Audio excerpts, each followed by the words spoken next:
Le logement sera-t-il au cœur des enjeux des prochaines élections? Où et comment produire du logement abordable? Figaro Immo, c'est parti.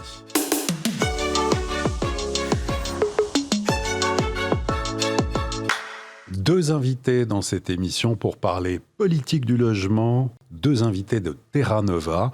Terra Nova, cercle de réflexion, association loi 1901 reconnue d'intérêt général à l'occasion de la sortie d'une étude sur la refondation de la politique du logement. Bernard Colos, bonjour. Bonjour. Vous êtes responsable du groupe logement chez Terra Nova. Vous avez coordonné l'ensemble de l'étude. Frédéric Lahaye, bonjour. Bonjour. Vous êtes membre du groupe logement. On va avoir avec vous justement cette étude, ce tour d'horizon du logement social au privé, à la transformation des bureaux vides en logement, mais aussi le parcours résidentiel, les aides au logement, l'immobilier locatif, beaucoup de sujets, une dizaine de grands sujets, de grands thèmes qui sont abordés dans cette étude, avec une série de propositions. Mais peut-être avant de les aborder, peut-être vous présenter tous les deux et expliquer à la fois le contexte et pourquoi cette étude. Frédéric. Alors donc moi je suis Frédéric Lahaye, j'ai fait toute ma carrière dans le secteur du logement et actuellement je préside un organisme HLM. Et donc cette étude, on a eu l'occasion, depuis l'origine Terra Nova se préoccupe des questions de logement et ce groupe de réflexion existe depuis longtemps avec, on a à peu près une dizaine qui régulièrement produisons des choses sur ce secteur. Et donc la crise du logement, eh bien, elle redevient un peu sur le devant de la scène. Et même si la situation depuis 40 ans s'est nettement améliorée, force est de constater que pour l'accès au logement, la situation s'aggrave, et notamment pour les plus jeunes. C'est ce qui nous a amené, avec en plus des échéances électorales, municipales et présidentielles, à repenser un petit peu l'ensemble des dispositifs et voir ce qui fonctionne, ce qui est quelquefois des chimères et ce qui pourrait être évolué pour être plus efficace. Très bien. Bernard, petite présentation déjà. Oui, et donc moi-même, j'ai travaillé également toute ma carrière dans le logement. Je suis passé par la banque, l'administration, et j'ai été pendant de nombreuses années directeur des affaires économiques de la Fédération française du bâtiment. Et donc, où la question du logement est essentielle. Alors justement, on va voir avec vous, et notamment cette semaine, il y a eu la Fondation pour le logement qui a rappelé des chiffres importants, plus de 4 millions de personnes mal logées, 350 000 personnes sans domicile fixe, 2,5 millions de ménages en attente d'un logement social, 600 000 personnes hébergées par des tiers. Voilà, beaucoup de choses évidemment qui confortent aussi votre étude. Tout d'abord, beaucoup de professionnels indiquent qu'il faudrait 400 000 logements chaque année. On évoquait même avant 500 000. Que pensez-vous de ce chiffre? Est-ce que c'est une réalité de penser quantitatif ou il faudrait vraiment aller à l'échelle de chaque ville, Bernard? Alors, je crois qu'il faut dire la chose suivante, c'est que la réalité, c'est qu'il y a des besoins. Ça a été longtemps discuté, ça a fait l'objet de débats. Il n'y a pas si longtemps que ça, il y a eu des déclarations les besoins, je m'en fous. Donc, je crois qu'aujourd'hui, on est dans une situation assez claire. Les travaux du SDES, donc des services statistiques du ministère, ont clairement mis en évidence qu'il y avait des besoins quantitatifs. Alors, le débat porte sur la méthode. On ne va pas rentrer trop dans le détail, mais notamment, est-ce qu'il faut ou pas inclure le rattrapage? Inclure le rattrapage, c'est se poser, comme le fait la Fondation, sur quelle est la norme, qu'est-ce qui conduirait à dire que quelqu'un a un besoin. Est-ce que son taux d'effort est trop élevé? Est-ce qu'il est en cohabitation forcée, etc. Et deuxième question, c'est sur combien de temps on va rattraper ce retard. Donc une fois qu'on a évacué tout ça, on dit que globalement, il y a un besoin qui est autour de 400 000, dont 100 000 sur le rattrapage. Alors, les incertitudes sont nombreuses, mais je crois qu'il y a un consensus autour de 400 000, dont 100 000 de rattrapage. Ça, c'est pour le volet construction. Voilà. Comment finir avec le gaspillage des mètres carrés inutilisés? Quand on voit là aussi les bureaux, notamment en période post-Covid, il y a eu une prise de conscience, les bureaux en Île-de-France, près de 5 millions de mètres carrés de bureaux qui sont vacants. Ça représente un potentiel, on évoquait, de 150 000 logements à peu près, avec, on le sait qu'il y a des difficultés, il n'y a pas les mêmes normes, il y a des freins techniques, à la fois juridiques, économiques, mais vous l'abordez notamment dans votre étude. Ce n'est pas la solution, bien sûr, mais ça pourrait être une des solutions. Alors, je crois qu'il faut dire une chose, c'est que la crise, elle n'est pas soluble uniquement dans les quantités. Mais les quantités, c'est la condition indispensable et non suffisante. Donc, s'il n'y a pas les quantités, la crise perdurera. Donc, la question pour y répondre, c'est soit la construction neuve, on vient d'en dire un mot, soit une intensification de l'usage dans l'existant. Telle est la formule qui est à la mode. Alors, je crois qu'il faut distinguer deux situations. La première situation, c'est les logements vacants. L'idée qui domine, c'est que logement vacant égale gâchis, égale perte. La réalité, c'est que quand on regarde dans la plupart des pays, les expériences passées, etc., la première caractéristique des logements vacants, c'est d'être là où il n'y a pas de demande. Donc, le recyclage est difficile. Deuxième élément, est-ce qu'il faut une politique ? La réponse est oui. Est-ce qu'elle est suffisante ? La réponse est non. Les estimations, c'est entre 10 à 12 000 logements récupérables, selon encore cette fameuse étude du SDES. Donc je crois qu'il faut, sur le logement vacant, c'est nécessaire, mais il ne faut pas non plus surestimer le potentiel. Sur la question des bureaux, oui. Alors là, la question, elle est encore très importante parce que, d'abord, ça a un avantage, le stock de bureaux, il est déjà, en général, situé là où il y a de la demande. Donc ça, c'est un intérêt.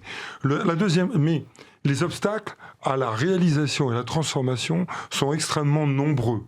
Et là encore, il y a eu le rapport Richer, il y a eu d'André Richer, mais dans les difficultés, il y en a de nombreuses. La première, c'est la question du prix. C'est que rien n'incite à vendre un logement, un immeuble de bureau vacant.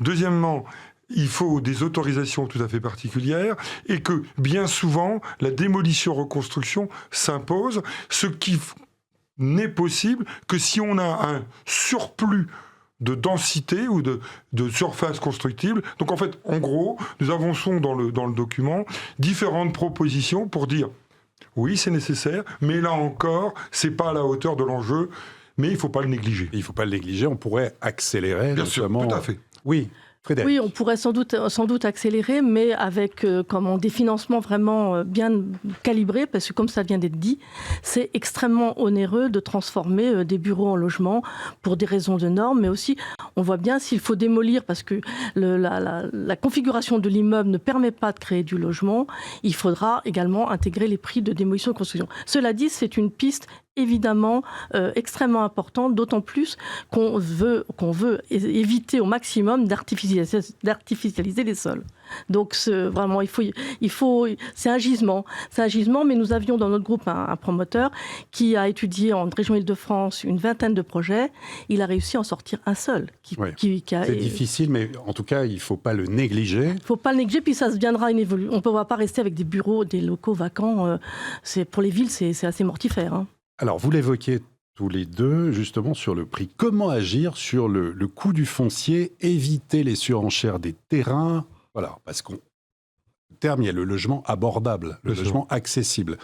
Comment intervenir sur le coût du foncier ? Alors, vous avez tout à fait raison, parce que derrière la question quantitative se cachent deux autres questions essentielles. C'est le où construire, parce que c'est pas la même chose. On l'a vu par exemple par le passé que les avantages fiscaux pouvaient conduire à des constructions des endroits où c'était pas évident qu'il y ait une demande. Et puis la deuxième question que vient d'aborder Frédéric, c'est le quoi. Si on regarde les causes de la crise, c'est essentiellement sur les ménages modestes, les jeunes, les mobiles. Donc la question du logement abordable est une question centrale. La question que vous posez renvoie au changement de paradigme s'agissant de la politique foncière. La nouveauté, c'est le ZAN, le zéro artificialisation nette. Plus d'étalement urbain. Plus d'étalement urbain, vers exactement. Plus d'étalement Donc urbain. en gros, il faut arrêter de prendre des terres à betteraves et en faire de la construction. Là-dessus, compte tenu du changement climatique, il y a consensus. Si on veut à la fois concilier le ZAN et la satisfaction des besoins, il n'y a pas 36 solutions. La seule solution, c'est quoi ? C'est s'attaquer à du foncier recyclé, donc du foncier qui est déjà occupé, et le densifier. Ça, c'est la solution que tout le monde... Construire la ville sur la ville. Construire la ville sur la ville, mais remplacer, par exemple, le garage de 1 étage par des immeubles de 5 ou 7 étages, etc., etc. Ça vaut également pour les zones pavillonnaires, etc. Le problème, c'est que cette densification que tous les professionnels appellent de leur vœu se heurte à de nombreuses questions, à 2 questions essentielles. À 1, faire du foncier recyclé constructible, ça coûte cher. Et si on veut y construire des logements abordables, il faut des aides. Donc, question, ça se fait déjà, mais ça coûte cher. Et le deuxième enjeu ou difficulté, c'est ce qu'on appelle le NIMBY, acronyme de « surtout pas chez moi », qui veut dire quoi ?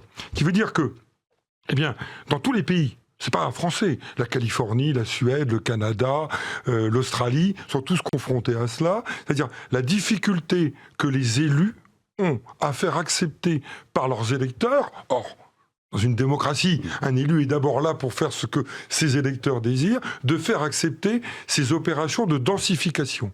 Et qu'est-ce qu'on observe dans la réalité ? Eh bien, on observe dans la réalité que, eh bien, au regard des règles du plan local d'urbanisme, oui. Eh bien, les réalisations sont souvent beaucoup moins denses qu'on ne pourrait. Donc, un des enjeux essentiels pour répondre à votre question de la conciliation entre les objectifs du ZAN et l'objectif des besoins, eh bien, c'est de réussir à faire passer cette densification. Et là, quand on regarde les pays étrangers, il n'y a pas de solution miracle. Il faut tous y aller, expliquer. Et une émission comme celle d'aujourd'hui a l'avantage de dire, oui, si on densifie pas, on répondra pas aux besoins. Faire preuve de pédagogie, absolument. Voilà. Frédéric, comment améliorer le parcours résidentiel, et on va l'évoquer ensemble, et élargir l'offre locative ?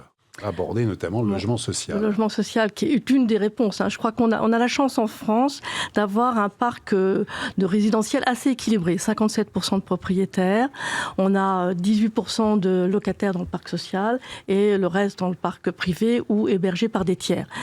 Je crois que c'est une chance. D'ailleurs, les pays d'Europe commencent vraiment à regarder ce qui se passe en France, notamment du côté du logement social. Alors, on y reviendra.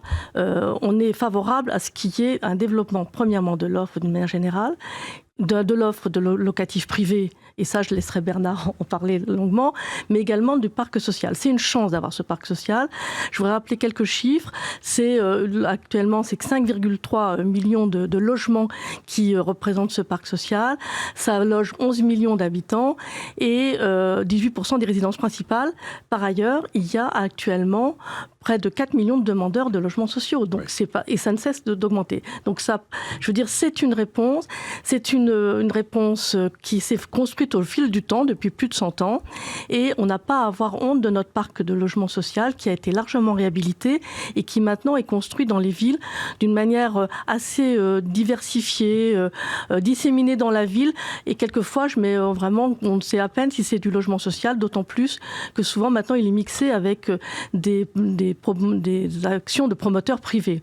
Donc le logement social est une des réponses et il faut conforter ce modèle parce que ça offre une stabilité aux locataires, d'autant plus qu'on a quand même eu un désengagement du parc privé, notamment récemment. Donc il faut vraiment conforter notre parc, il faut le développer et pour ça, je reviens un peu à la question présente sur le foncier. Il faut que les villes puissent préempter des immeubles existants, il faut qu'il y ait des établissements publics fonciers qui créent des réserves foncières. Donc, c'est des politiques qui, sur le long terme, d'aménagement, d'urbanisme et puis de financement. Donc, première chose, développer le parc social parce qu'il y a une demande. Il faut aussi le parc existant, il faut le faire évoluer. À la fois dans sa typologie, parce que ce sont souvent des grands logements. Et donc, alors même qu'on s'aperçoit qu'on a surtout des demandes de personnes seules ou de ménages en couple, sans enfants. Après, avec un parc qui loge également des gens qui vieillissent. 22% des locataires du parc HLM ont plus de 65 ans. Donc là aussi, il va falloir l'adapter. Donc il y a vraiment une évolution qu'on n'a pas faite sur la typologie des logements. Il y a également un problème sur le niveau des loyers. Les loyers ont été fixés de manière administrative en fonction de leur époque de construction. Et donc, même si à l'heure actuelle, le niveau moyen au niveau national est de 6 € du mètre carré, il y a des très grandes disparités que quelquefois la qualité du logement ne justifie pas. Et puis, il faut prendre conscience que la demande est pour plutôt des personnes modestes, voire pauvres. D'accord. C'est une réalité. Ouais. Bernard, pour justement élargir l'offre locative, là on évoquait l'aspect social, l'aspect peut-être privé, est-ce que les annonces faites par le Premier ministre Le Cornu et Vincent Jeanbrun, le ministre du Logement, sur la relance logement et notamment sur l'investissement locatif, est-ce que pour vous, ça va dans le bon sens? Alors, la réponse est oui, à l'évidence. Il faut rappeler que le parc locatif privé, c'est un lieu d'accueil privilégié des mobiles, des jeunes, etc., et des modestes. Donc, ce parc, s'il s'étiole, nous aurons une embolie du côté du parc locatif social. Donc, c'est un avantage considérable. Alors, donc, nous pensons simplement que la question est plus large que ce qu'a décidé le gouvernement. Pourquoi ? En réalité, est associé le plus souvent à bailleurs privés rentiers. C'est pas la réalité. La réalité, c'est quoi ? C'est une fonction économique qui est créatrice de richesse. Être bailleur, c'est d'abord avoir une activité économique créatrice de richesse. Et être producteur de logement. Et être producteur de logement, et puis d'accueil, etc. Donc, si on admet cette idée-là, eh bien, ça veut dire que le statut du bailleur, il doit non seulement concerner le flux, ce que vous venez d'évoquer, c'est-à-dire en fait l'investissement neuf, et puis dans l'ancien, mais alors là on pourrait revenir, les conditions sont aujourd'hui restrictives, qu'on sait que ça aura très peu d'effet. 30% de travaux, 30%, ça aura peu d'effet. Ouais. Il faut également que ça vise le stock. Et une activité économique, c'est quoi ? Et une fiscalité adaptée, c'est quoi ? Eh bien, c'est 3 choses. C'est simple, c'est le droit à l'amortissement, j'imagine bien. 2, l'imputation du déficit foncier sur le revenu global, avec des modulations nécessaires s'il faut intégrer taux moyen, taux marginal, enfin, on peut discuter. Et troisièmement, une fiscalité des plus-values adaptée à une durée de détention en X années. Et si c'est la norme, eh bien, il n'y a plus d'aide fiscale. On sort de ce débat. Est-ce qu'on donne des aides fiscales, comme l'écrivent dans beaucoup de rapports, une fiscalité confiscatoire compensée par des avantages fiscaux ? En Allemagne, ce système est de droit, il correspond à aucune aide. Donc ce que nous demandons, c'est que, bien entendu, c'est une étape essentielle qui a été franchie avec la création du statut du bailleur sur le flux, mais nous demandons que ce soit étendu au stock. Nous proposons que ce soit étendu au stock. Et que ce soit pérenne. Et que ce soit pérenne. Oui. Et après, une fois qu'on a mis ce système en place, qui devient la norme, qui devient la règle, eh bien, après, on peut discuter s'il faut moduler tel ou tel facteur et introduire des systèmes d'aide pour favoriser tel ou tel élément. Mais au moins de stabiliser et reconnaître l'investisseur privé comme un acteur économique et social à part entière qui permet, en plaçant son argent dans un bien qu'il met en location, à des familles, à des étudiants de se loger. Et donc, c'est en ce sens que vous dites, en fait, ça va dans la bonne direction, mais voilà, c'est pas là aussi la solution, c'est l'une des solutions pour l'offre locative. Et puis, Frédéric, il y a le développement, on en parle de plus en plus, du BRS, le bail réel solidaire. Expliquez-nous un petit peu ce modèle d'accession à la propriété. C'est un modèle d'accession à la propriété, en effet, et qui consiste à dissocier le foncier, le terrain sur lequel est construit l'immeuble, et la construction elle-même. Le foncier du bâti. Le foncier du bâti, voilà. Et donc, les personnes, en fait, n'achètent pas le foncier, qui représente au moins 30% du prix global de la construction. Ils n'achètent que la construction elle-même, ce qui fait quand même une diminution extrêmement importante de leur investissement au départ pour devenir propriétaire. Alors, le foncier demeure la propriété d'un office foncier solidaire qui a été constitué au niveau d'une interco. Il y en a à peu près 150 en France, des OFS. Voilà, donc, alors, pour l'instant, il faut quand même le dire, c'est quand même assez modeste. On est à 20 000 productions, je crois, à peu près. 3 à 4 000 par an. 4 000. Et donc, vous êtes locataire pendant 99 ans de votre terrain, vous êtes propriétaire des murs, vous pouvez revendre vos murs, mais pas dans n'importe quelles conditions. D'abord, il y a quand même un accès à la propriété qui est sous condition de ressources, parce que l'effort consenti par la collectivité locale qui porte le terrain, il doit être réservé, bien sûr, à une finalité sociale. Donc, des propriétaires dont les plafonds de ressources sont fixés et ne les dépassent pas. Et puis, vous pouvez revendre, mais vous ne faites pas une plus-value. L'objectif, c'est pas justement... C'est sur la durée. C'est anti-spéculatif. C'est anti-spéculatif. Alors on achète 30 à 50% moins cher au départ le logement, mais on n'est pas en contrepartie totalement propriétaire. Absolument. On dissocie le foncier du bâti. Voilà, il y a certaines- Et après, si vous voulez revendre, vous pouvez bien évidemment revendre, mais vous devrez revendre dans des conditions qui font que vous n'aurez pas fait une culbute, si je puis dire, extraordinaire. Il ne faut pas espérer la plus-value au moment de la revente de ce bien. Et ça permet justement de pérenniser une offre d'accession sociale dans la durée. Je pense que ce qui est aussi important dans une politique du logement, c'est que ce n'est pas une politique one-shot pour aujourd'hui satisfaire la demande. On travaille pour les générations futures, que ce soit dans le logement locatif social ou le BRS pour l'accession à la propriété. Alors justement, comment produire des logements qui soient à la fois écologiquement responsables, socialement inclusifs et économiquement abordables? Comment on fait? Alors, je crois que ce qu'on vient de dire sur le BRS, c'est intéressant, mais ça reste marginal. Oui. Donc, ce qui nous paraît essentiel, il ne s'agit pas de critiquer, il s'agit de dire, c'est pas quantitativement suffisant. Donc, nous, on propose au moins 2 pistes. On l'a déjà dit, il y a le logement privé, locatif privé, on avait parlé du logement HLM. Il y a au moins 2 pistes essentielles qui nous paraissent devoir être regardées. La première, c'est les coopératives. Quand vous regardez l'Autriche, la Suisse, l'Allemagne, eh bien, il y a une part considérable de l'offre qui se fait en coopérative. C'est-à-dire, vous êtes locataire de votre logement, mais en même temps, vous avez des droits particuliers parce que vous êtes coopérateur. En Allemagne, ça fonctionne très bien. En France, ça n'existe pas. Nous pensons que Pourquoi d'où viennent les freins? Pourquoi ça ne se développe pas plus en France? C'est une question de mentalité ou... Je pense que il y a la mentalité, mais il y a aussi l'expérience du passé. Voilà, oui, il y a quand même, tous les gens qui s'intéressent à ces questions savent quand même qu'il y a eu quelques dévoiements qui ont été arrêtés dans les années 70. Bon, parce que ça, il y a longtemps, mais vous dites que c'est une piste peut-être à réétudier ou à... Oui, pourquoi pas. Oui, parce que dans le système, que ce soit en Autriche, en Suisse ou en Allemagne, la question des fonds propres est en partie résolue par l'apport des coopérateurs. En échange, ils ont une certitude qu'ils resteront sur place et que le loyer sera modéré. Donc ça, c'est quand même un point essentiel. Le deuxième point, c'est si on veut faire de l'accession sociale, on a des ménages qui sont pauvres. Eh bien, il y a un exemple qui nous paraît intéressant, c'est le share ownership anglais. C'est quoi? Il y a du dissociation du foncier, comme on vient de le dire, mais en plus, il y a une accession progressive. C'est-à-dire que vous n'achetez pas la construction ou la part construction one shot, mais vous l'achetez petit à petit. Progressivement.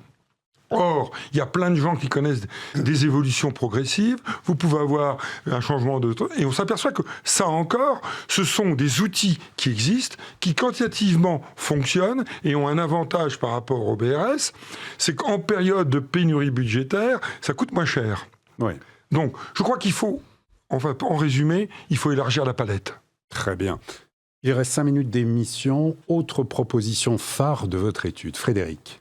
Il y avait d'autres propositions à mettre en avant.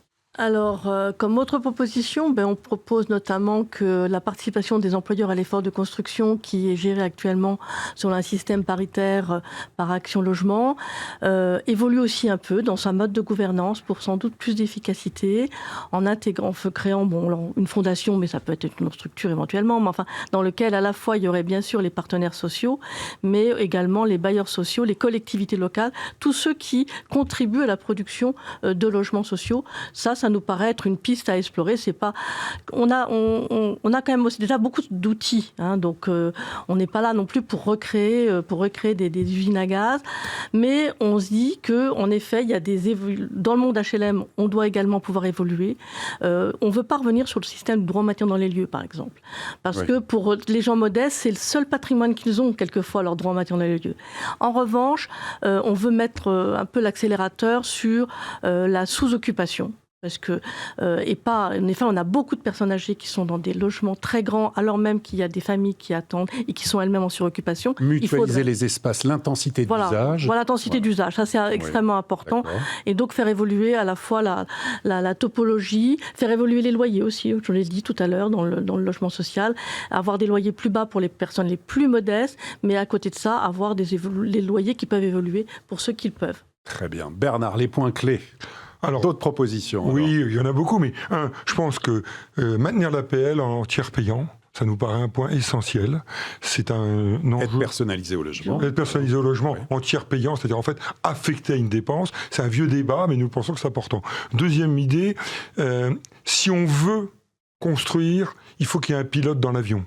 Alors nous ne pensons pas qu'on puisse sortir de ce qu'on appelle la compétence partagée en matière de logement, mais il faut, nous semble-t-il, au moins faire monter l'intercommunalité. Et là, nous proposons toute une série de mesures qui fait que l'intercommunalité devienne vraiment le pilote principal, même s'il n'est pas tout seul dans le cockpit. Le troisième point qui nous paraît essentiel, et l'actualité nous a donné malheureusement raison, c'est la nécessaire refondation totale des politiques d'économie d'énergie dans le logement. Je veux dire, en gros, si on veut faire simple, on est tous d'accord pour que la SNBC soit mise en œuvre. Cette stratégie nationale bas carbone. Ouais. C'est une ardente obligation, on est tous d'accord. Simplement, les prémices sur lesquelles cette politique a été fondée dans le logement, eh bien, c'est pas vrai. Effet rebond, temps de retour très long, etc. Donc, si on veut progresser, eh bien, il faut remettre à plat cette politique essentielle, et nous faisons là encore des propositions radicales, modification de ma prime rénov', interrogation sur les C2E, et ainsi de suite. Donc, et le calendrier sur les interdictions à la location, sur les biens classés G, F, ça, exactement. Vous seriez pour faire une pause ou pour... Il faut s'interroger, il faut d'abord, oui bien sûr, et puis surtout il faut réfléchir à la part des subventions, qu'est-ce qui doit relever de l'énergie décarbonée, et ainsi de suite. En tout cas, on ne peut pas continuer comme ça. Et enfin, sur l'accession, nous proposons les Français veulent être propriétaires d'une maison individuelle.